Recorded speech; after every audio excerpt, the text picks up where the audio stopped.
मगध के ऐतिहासिक धरती जो कि ज्ञान तप संस्कृति का पावन प्रतीक है, एक बार फिर शिक्षा के क्षेत्र में नया कीर्तिमान स्थापित करने जा रही है। गया के शिक्षा प्रेमी और विधि क्षेत्र के छात्राओं के लिए अत्यंत गर्व का विषय है कि अनीश पंकज मेमोरियल विधि कॉलेज का शुभारंभ हो चुका है और यह संस्था न केवल विधि शिक्षा का केंद्र बनेगी बल्कि आने वाली पीढ़ियों को न्याय, नैतिकता और संविधान की भावना से जोड़ने का माध्यम भी बनेगी। भव्य आयोजन के साथ हुआ उद्घाटन समारोह। इस विधि महाविद्यालय के उद्घाटन समारोह का आयोजन प्रसिद्ध रिसोर्ट में किया गया है। यह बिहार के न्यायिक क्षेत्र और शिक्षा जगत की जानी मानी हस्तियों ने अपनी गरिमा में उपस्थिति दर्ज कराई। कार्यक्रम का शुभारंभ दिवंगत अनीश पंकज जी की प्रतिमा पर माल्यार्पण और दीप प्रज्वलित से हुआ। विद्या की देवी मां सरस्वती की वंदना के साथ विधिवत पूजन अर्चन कर कार्यक्रम का आध्यात्मिक रूप से स्वागत किया है। प्रेरक संबोधन, शुभकामनाएं दी गई है और इस अवसर पर कॉलेज प्रशासन के सदस्यों ने कॉलेज की स्थापना से जुड़ी प्रेरणादायक कथाएं भी साझा की है। कॉलेज के सचिव प्रियंका ने बताया है कि महाविद्यालय में विधि की परंपरागत शिक्षा के साथ साथ आधुनिक तकनीक आधारित क्लासरूम और लाइब्रेरी व मूड कोर्ट प्रतियोगिता और case study seminar, judicial internship और न्यायिक सेवाओं के लिए विशेष कोचिंग भी दी गई है। DSLA के सचिव अरविंद कुमार दास जी गया जैसे क्षेत्र में विधि महाविद्यालय की स्थापना और ऐतिहासिक कदम है। कार्यक्रम का समापन डॉक्टर DN मिश्रा के द्वारा धन्यवाद ज्ञापन के साथ हुआ है। नहीं है, मिश्रा जी की क्षमता और एक प्रभाव का परिणाम है जो उन्हें सफलता मिली है और सभी का सहयोग मिला है। यूनिवर्सिटी के वाइस चांसलर शाहिद ने भी पूरा सहयोग दिया। अभी हमारी मुलाकात हुई, वैसे तो हमारे बहुत पुराने मुलाकाती थे, तकरीबन 40 साल के बाद आज उनसे हमारी मुलाकात हुई और एक दूसरे को देख के विद्यार्थी जीवन को याद करने लगे। तो आज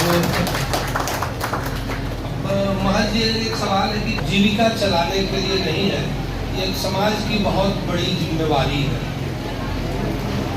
हर व्यक्ति से कानून का पेशा चला लेना संभव नहीं होगा। कुछ जिम्मेवारियां समाज के प्रति, गरीबों के प्रति, न्यायालय के प्रति, और तभी जाकर इसका उद्देश्य सफल होगा।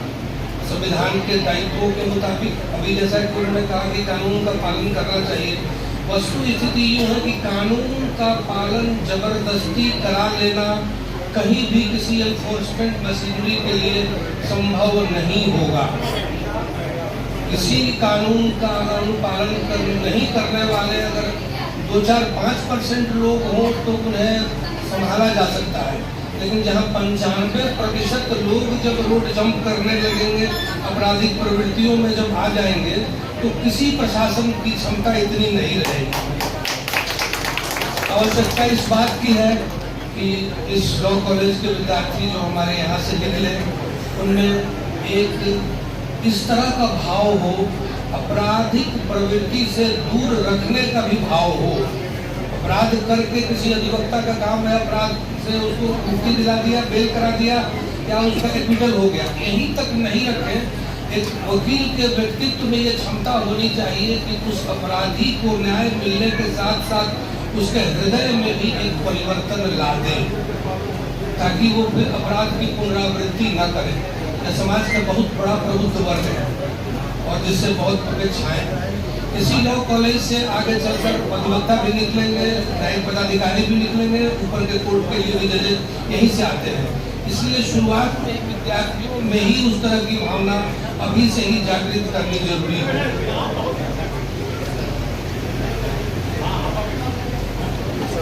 जिज्ञासा के साथ साथ उन छात्रों में करुणा का होना भी जरूरी होगा। गरीब तबके के लोगों, मार्जिनाइज क्लास के लोगों के उनके साथ हम प्रोफेशन में अगर आए तो उनके साथ कैसा व्यवहार करें। पैसा कमा लेना ही अगर उद्देश्य हो तो इस पेशे के अलावे बड़ी आसानी से दूसरे पेशे में कमाई की जा सकती है। अगर आपने इस समाज में अगर इस पेशे को अपनाया है तो बहुत बड़ी जिम्मेवारी के साथ चले हैं और इस उम्मीद करता हूँ कि इस विश्वविद्यालय के छात्र आगे चलकर इस जिम्मेदारी का निर्वहन करेंगे। विषय भी अभी उपस्थित नहीं है, आगे भी होगा। वैसे